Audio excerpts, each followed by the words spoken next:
এই বাংলাদেশে আমাদের দেশের কেউ কোনো মানুষ রোগে শোকে আক্রান্ত হয়ে প্রতিবেশী কোনো দেশে যেতে হবে না। আমরা প্রযুক্তিতে অনেক এগিয়ে গিয়েছি। আপনারা মানবিক ডাক্তার হন, এবং আমি প্রধান উপদেষ্টাকে অনুরোধ করব স্বাস্থ্য খাতে সংস্কার পরিবর্তন নিয়ে আসুন।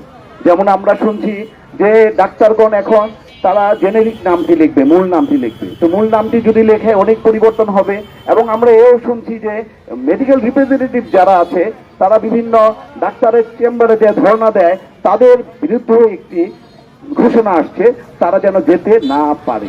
তো যাই হোক, আজকে দুর্নীতি সংহার মানববন্ধনের আমরা শেষ পর্যায়ে চলে আসছি এবং আমি শেষ করতে যাচ্ছি। তো যেই মেসেজটি সেটা হচ্ছে কোনো ডায়াগনস্টিক সেন্টারের বিরুদ্ধে নয়, ডাক্তারের বিরুদ্ধে নয়, ফার্মাসিউটিক্যালস কোম্পানির বিরুদ্ধে নয়, আমরা সিস্টেমের বিরুদ্ধে কাজ করছি।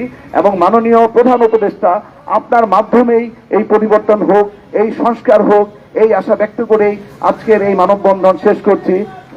সবার শেষে আবারও মহান রাব্বুল আলামিন আল্লাহ তাআলার দরবারে প্রার্থনা করছি আমাদের এই আন্দোলন, আমাদের এই দাবিকে যেন সহজ করে নেয়, 18 কোটি মানুষের এই দাবিকে যেন সহজ করে নেয় এবং কবুল করে নেয়। ধন্যবাদ সবাইকে। আসসালামু আলাইকুম ওয়া রাহমাতুল্লাহি ওয়া বারাকাতুহু।